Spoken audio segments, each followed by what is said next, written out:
दोस्तों नमस्कार।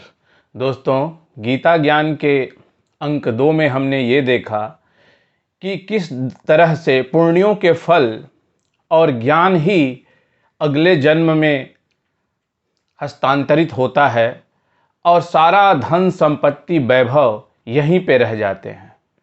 तो ईश्वर की नज़र में इसका कोई महत्व नहीं है कि किसने कितना बैंक बैलेंस बना लिया, किसके पास कितना एसेट है और किसके पास कितनी प्रॉपर्टी है। ये सारी चीज़ों से भगवान को कोई लेना देना नहीं है। दोस्तों, वैसे तो कहा जाता है कि गीता को बार बार पढ़ने से भाव अपने आप उत्पन्न होते हैं और जो गूढ़ रहस्य हैं गीता के, वो समय के साथ हमें समझ आने लगते हैं। परंतु इस प्रक्रिया को गति देने के लिए और अपने ज्ञान को बढ़ाने के लिए मैं अपने उन भावों के साथ कुछ पुस्तकों को भी जोड़ रहा हूं, जिसमें एक पुस्तक है, ये श्रीमद् भगवत गीता तत्व विवेचनी। इसके टीकाकार हैं जय दयाल गोयनंदका।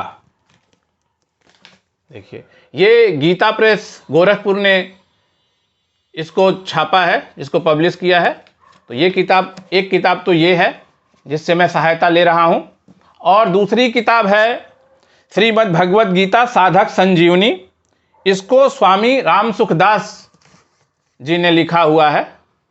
ये वाली किताब है, ये भी गीता प्रेस की ही है। तो इन दोनों किताबों से भी मैं ज्ञान अर्जित कर आप तक पहुंचा रहा हूं, और आगे भी अगर कोई किताब से मैं हेल्प लूंगा तो वो भी मैं आपसे शेयर जरूर करूंगा। हमने यह भी चर्चा की थी कि किस तरह मोक्ष ही जीवन का लक्ष्य है, लेकिन मोक्ष तो बाद की बात है।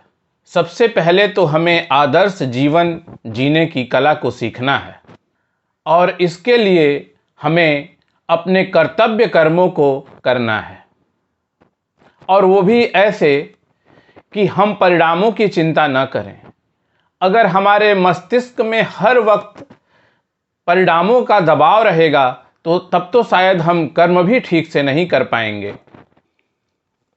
इस संबंध में गीता अध्याय 2 का श्लोक 47 हमारे मार्ग को प्रदर्शित करता है।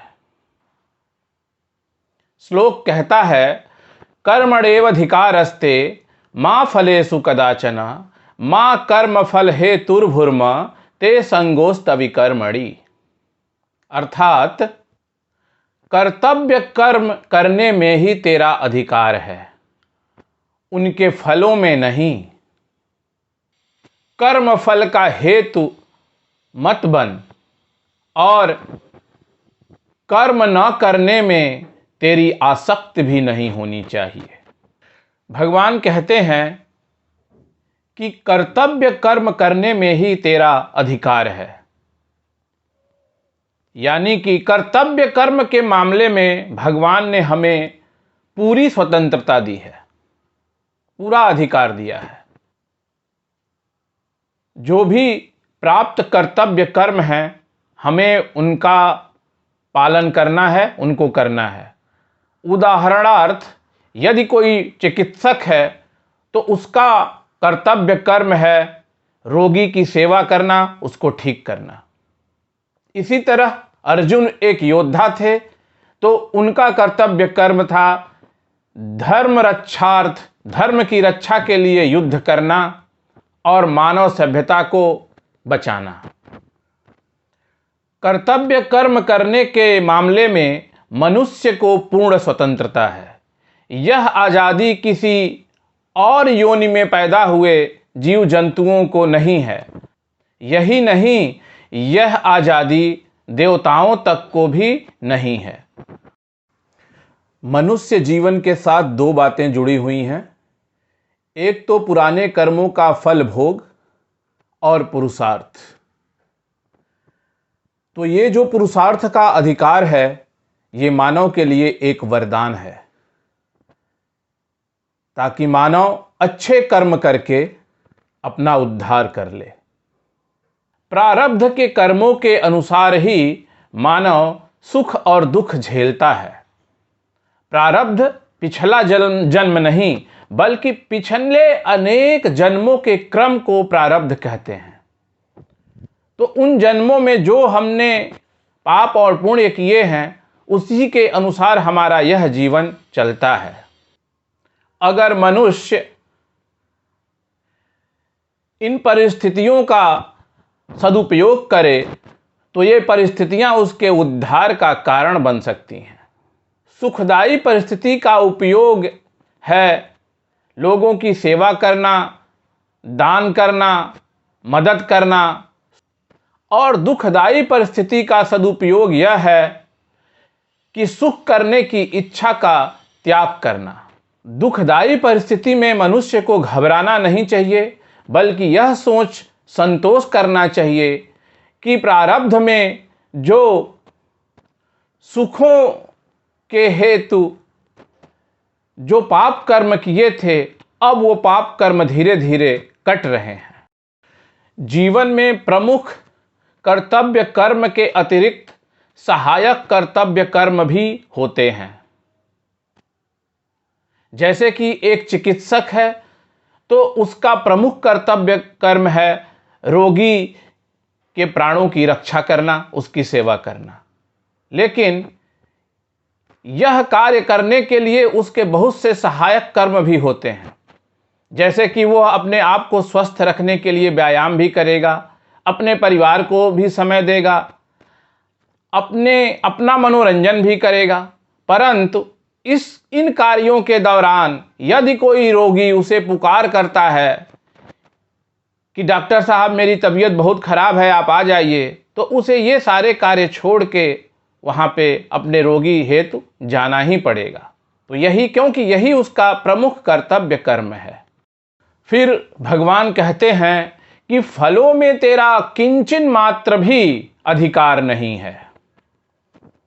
पहले तो भगवान ने कहा कि कर्तव्य कर्म में तेरा अधिकार है, लेकिन अब भगवान कह रहे हैं कि फलों में तेरा किंचन मात्र भी अधिकार नहीं है। अर्थात इस मामले में, फलों के मामलों में भगवान ने सारे अधिकार अपने पास रखे हैं। उन्होंने वीटो पावर अपने पास रखा हुआ है, क्योंकि उनको हमारे प्रारब्ध के अनुसार ही हमें नंबर देना है। पहले भगवान प्रारब्ध के सारे स्कोर सेटल करेंगे, उसके बाद ही हमें नंबर मिलेगा। फिर भगवान कहते हैं कि तू कर्म फल का हेतु भी मत बन। अर्थात मन, बुद्धि और इंद्रियों द्वारा किए गए शास्त्र विहित कर्मों में और उनके फल में ममता, आसक्ति, वासना, आशा, स्पृहा और कामना करना ही कर्म फल का हेतु बनना है। साधारण शब्दों में, अगर हम अपने कर्मों द्वारा किसी व्यक्ति की सहायता करते हैं तो हमें बदले में कुछ भी इच्छा नहीं करनी चाहिए। आजकल की परिस्थिति इससे बिल्कुल हट के है।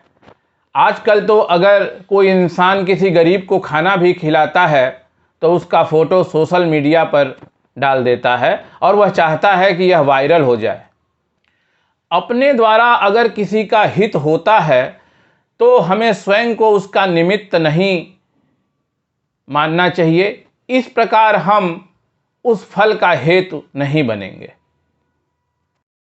जिस प्रकार शास्त्र विहित कर्मों से विपरीत निषिद्ध कर्म करना कर्माधिकार के नियम का उल्लंघन है, ठीक उसी प्रकार वर्ण, आश्रम, स्वभाव व परिस्थिति के अनुसार जिसके लिए जो कर्तव्य कर्म आवश्यक हैं उसको न करना भी कर्माधिकार का उल्लंघन है।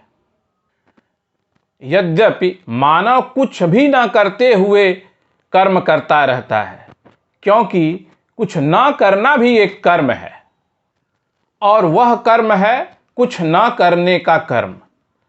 लेकिन अगर व्यक्ति कुछ नहीं करेगा तो वह आलस्य और प्रमाद में पड़ जाएगा और तामसी प्रवृत्तियां उसको घेर लेंगी और वह पतन की ओर अग्रसर हो जाएगा। वह जन्म और मृत्यु के इसी भंवर में फंसा रहेगा और अपने कर्म फलों के हिसाब से जीवन पर जीवन जन्म लेता रहेगा और दुख और सुख भोगता रहेगा। दोस्तों, आज के अंक में बस इतना ही। मैं इस बात को समझता हूं कि इस तरह के वीडियोस अधिक लोग नहीं देखते। लोगों की रुचि ज़्यादातर दूसरे प्रकार के कंटेंट में होती है। मुझे आश्चर्य भी होता है कि हजारों सालों से इतना महान ग्रंथ हमारे बीच में पड़ा हुआ है और इसका बहुत ही कम लोगों ने लाभ उठाया है। कितने हजारों करोड़ों लोग इस दुनिया में पैदा हुए और चले गए, लेकिन उन्होंने कभी भी गीता का एक श्लोक नहीं पढ़ा। मुझे उनके इस दुर्भाग्य पर अफसोस होता है और मैं खुद अपने ऊपर भी मुझे अफसोस होता है कि इतना समय बीत जाने के बाद मुझे यह ध्यान आया कि गीता पढ़ें और लोगों को सुनाएं। और मैं आप लोगों से भी यह निवेदन करना चाहता हूं कि ज़्यादा से ज़्यादा लोगों तक आप गीता ज्ञान को पहुंचाइए। स्वयं भी गीता खरीद कर घर ले आइए, उसको पढ़िए, अपने तरीके से उसको समझिए और लोगों को भी समझाइए। माना कि यह काम कठिन है, ये दुनिया बहुत ही भौतिकवादी है और यहाँ पे गीता जैसे ज्ञान को स्वयं पढ़ना तो फिर भी आसान है, लेकिन दूसरों को बताना और समझाना ये तो बहुत ही कठिन काम है। परंतु इसके बारे में तो फिर सिर्फ मैं यही कह सकता हूं, माना कि अंधेरा घना है पर दिया जलाना कहाँ मना है। तो दोस्तों, आप इस वीडियो को लाइक करते रहिए, सब्सक्राइब कीजिए और शेयर कीजिए। जल्दी ही मैं नए वीडियो के साथ पुनः आपके सामने हाजिर होऊंगा। तब तक के लिए मुझे आज्ञा दीजिए। धन्यवाद।